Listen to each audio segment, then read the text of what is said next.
He has experience in building and leading information security and cyber risk compliancy programs at the enterprise level. Michael is a veteran vanguard for protecting sensitive data. Michael's multifaceted portfolio includes a rich mosaic of work ranging from security strategy to architectural development and cyber training. Michael's previous work includes serving as the head of information security and risk management at Loblaw Companies Limited and numerous senior info and cybersecurity roles in the areas of oil and gas, finance, healthcare, and retail. Today, Michael is going to be providing us and has been providing guidance and consulting to numerous companies and acts as a risk executive advisor to various boards. We are very pleased to have Michael Castro as a TEC speaker. And at this point, I'm going to turn it over to you, Michael. Welcome. Lead us as both as leaders in organizations, as employees, is feeling like we're doing something, but somehow potentially not doing enough. And I use this picture as an analogy because it really kind of gives you that, okay, I feel safe, but am I doing the right things? Well, maybe you are doing stuff, but there's always ways to get around things. Because, you know, we can have the best intentions, but the reality is that maybe we're just making it too easy for attackers or others to steal or leave ourselves very vulnerable when in fact we really don't need to do that. So I want to spend the last, bit of this webinar then is okay, Michael, you've scared me enough. You've shown me, the belly or the Achilles heel. What can we do? What can we do either for our employees to help them stay safe, or what can we do as employees or workers to say, okay, I put in this scenario where I'm working remotely, nobody really wants to be in that space. What can we do to help make it more secure as we work through this? So I want to start again with Zoom. Zoom is my favorite here right now as we talk about video conferencing. There are ways now, and I mentioned it, Zoom has taken great steps to increase their security. So first and foremost, if you use Zoom, go get the updates. Make sure that you're running the latest version of Zoom on your computer. I think that's the first and foremost piece. So this is a screenshot off my computer. I turned on two-factor. I've turned it on to ensure that nobody can sign in for me and to take over my administrative capabilities. That plus a good, strong password is a way that I'm protecting mine. But Zoom has put in some new security controls, and you'll also see these in other places like GoToMeeting and WebEx and Teams as well. On the left, for instance, you can see what's checked off, and this is now turned on by default, is the fact that video is turned off by default, meaning no one can just jump in and steal your video. And the waiting room, I think Teams calls it a lobby, Zoom calls it a waiting room. When people join a meeting, they're not instantly in the meeting. They're put in this little holding area, and then an administrator can decide who gets in. And that really then prevents people from jumping in halfway through a meeting and taking over. Yeah, it can be a little disruptive if people show up late and then you need to pause and let them in. But really its purpose is to prevent people from coming. And you can see on the right, another place. So one of these is in the app itself. One of these is a setting within the advanced settings, which are on the website versus in the app itself. This is turned on by default. I strongly encourage people to use it. The other piece is to use passwords. So hand out passwords to get into the meetings. Don't post those passwords, unnecessarily. That will allow people then to take that in your link.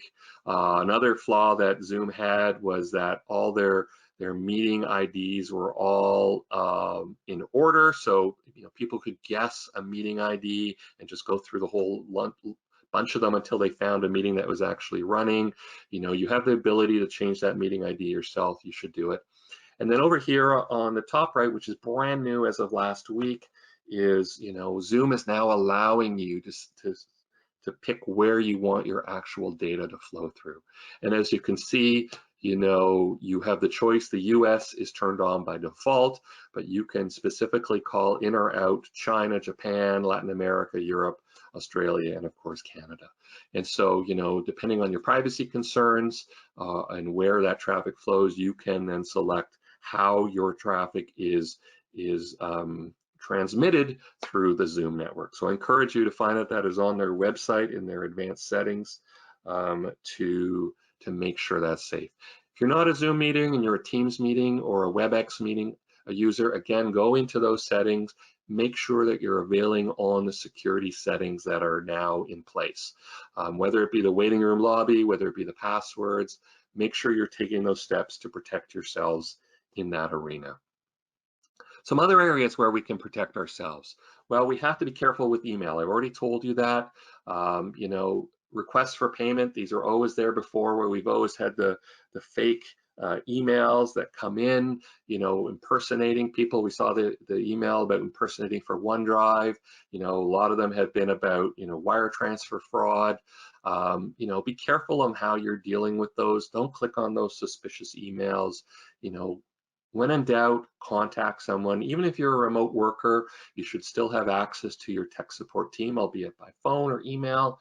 You know, seek that advice and don't rely just on your guessing whether or not that email is being safe.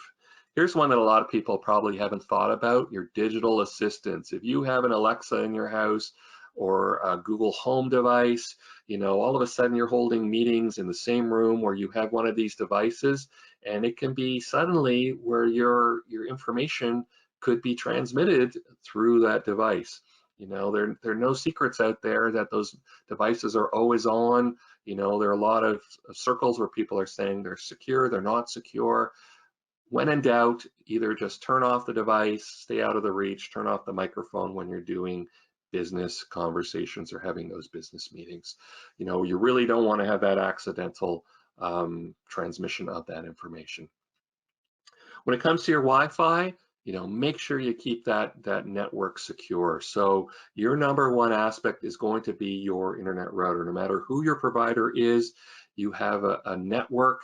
If you're plugging directly into your modem or device that was given to you by your internet service provider and you're using a network cable, fantastic, because that is, you know, by far the most secure way that you can connect.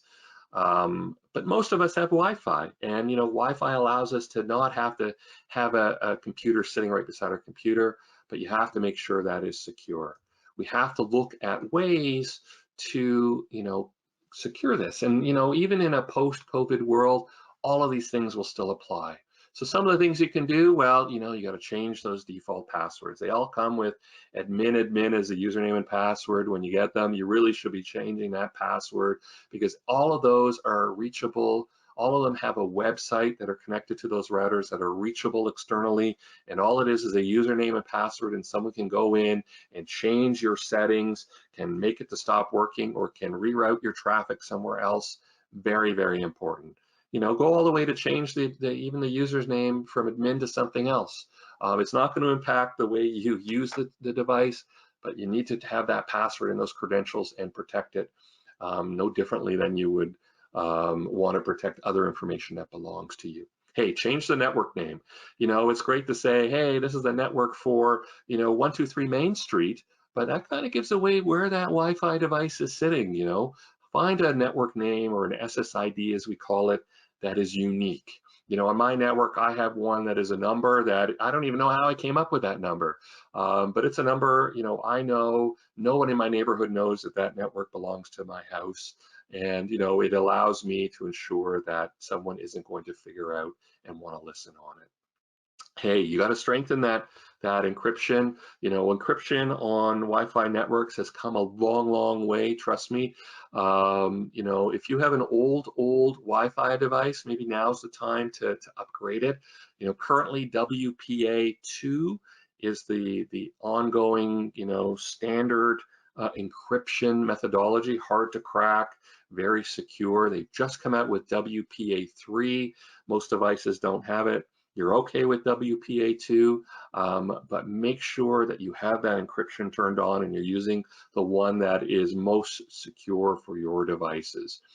There are other things on there that you can do. There's plug and play, for instance, that allows anything that connects to it to automatically configure. That's not a good thing.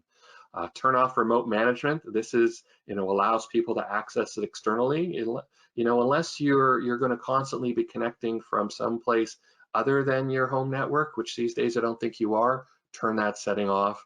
And just like patching your computers, routers have patches too. They call them firmware because they're not hardware. You should go to the website of the manufacturer, put in that information, and you can download and upgrade that firmware to keep it safe.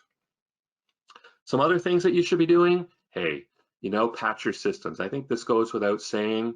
You need to keep those systems. Go on, make sure that your systems have all those patches. For Windows machines, you go into settings, security. It will tell you, just like I showed you my screen, what your patch status is. You'll see that some patches don't install automatically. So for instance, Windows put out a very large update. So before, when we went through, Windows 95, 98, Vista, XP, now every version of Windows is 10. But they have new flavors that come out, and they don't force those new flavors upon you. The latest one, which I believe is 1909 version, if you go into there, you'll see that it might sit in there and you have to. It's a very big install, so it doesn't do it automatically. If you see that in there, you should click on it and put that on your system. It includes pieces. Already talked about the Macs. Make sure you're doing that, and at the same time, make sure your antivirus and that you have antivirus. Have it on, have it working, make sure that it's getting its proper definitions. If you are, the employer or the leader, you want to start thinking about security training for your remote workers. Hey, you can still reach them through email, through your portals, through a whole bunch of means. There's a lot of information out there. If you need some help with that, feel free to reach out for me. I'll gladly send you some of those links. But you should be training your staff just like this on remote working and the dangers of remote working. A lot of good information out there. It's no time to fall off of the security training bandwagon. More than ever, I think it's very, very important and that you get out there. If your organization uses VPN, so that's the encryption, a virtual private network, to connect back to your office, then it should be used. Not everyone has it. A lot of us work in the Office 365 space where everything is reachable through office.com or through a web link that is provided to us by our employers. That's great. If you're connecting back to your organization, use VPN. And VPN, if in doubt, talk to your IT groups. There are also personal VPNs that you can go out and buy to protect your systems. If you're not using the VPN to connect back, but you just want to use VPN to protect your home network or protect your access to websites, I highly encourage you research that and look into it. There's some great personal VPNs out there as well that are not very expensive and are really good to use.